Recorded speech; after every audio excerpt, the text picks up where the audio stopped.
Hey everyone, this is Mason Hutchison. Welcome back to Herb Rally, your daily herbal podcast. Before we get into the show, I wanted to let you know about the Land of Verse. In a nutshell, it's a live online herb school with a strong emphasis on experiential learning. These experiences help facilitate connection and wholeness, and it's a missing component to a lot of online herb schools.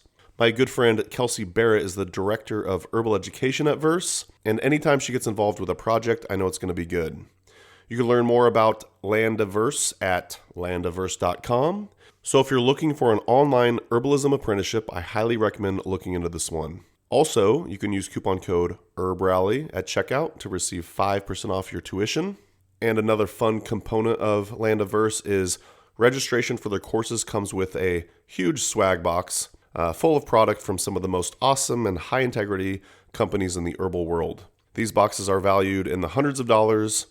It's a nice bonus, plus they help with the experiential learning component.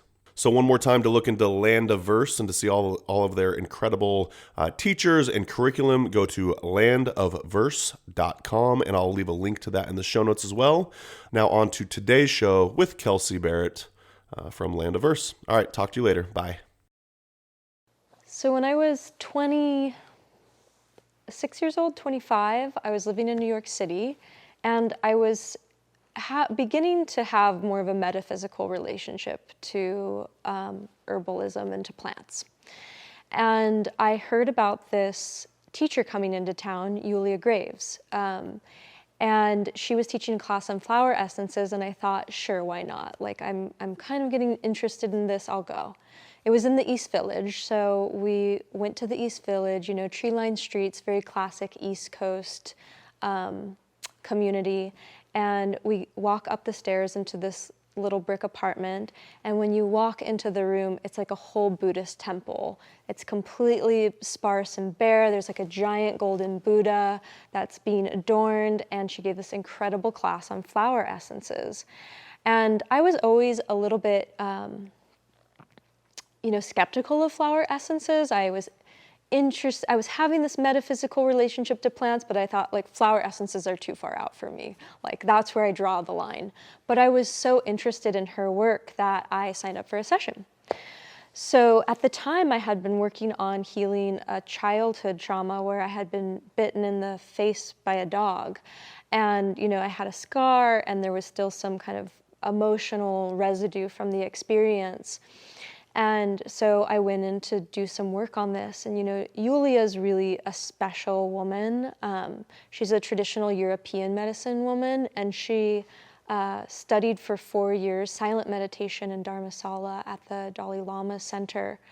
And so her mind, she's also like a Gestalt practitioner, and she developed all the flower essences for Findhorn. Like her mind gets to such a clear space when she's making her flower essences that there's no human imprint.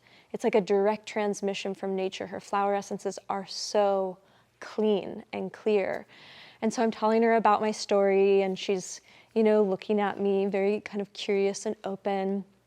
And then she says, hound's tongue. And so she explains hound's tongue was used for venomous snake bites. But Julia also wrote the book on the Doctrine of Signatures, one of the seminal texts, modern texts on the Doctrine of Signatures, which is a very poetic way of looking at nature. And so, the fact that hound's tongue had the word hound in it and was related to the mouth of a hound, but was also used to treat venomous bites, this is where the poetry of her clinical practice really shines.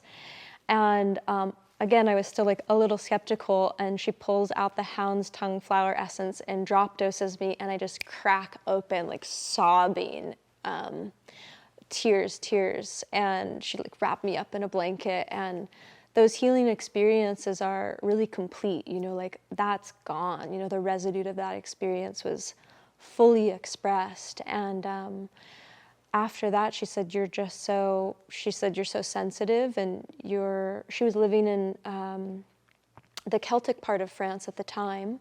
She had a retreat center. She said, you're underqualified, but in 2 weeks, I'm having a retreat with Matthew Wood in France, and I think you should come. And so I said yes, and that is how I became an herbalist. So it was thanks to my teacher Yulia and to hound's tongue, the plant. And so my first real interaction with herbalism also sort of put me on this this journey of self-discovery and purpose in my life.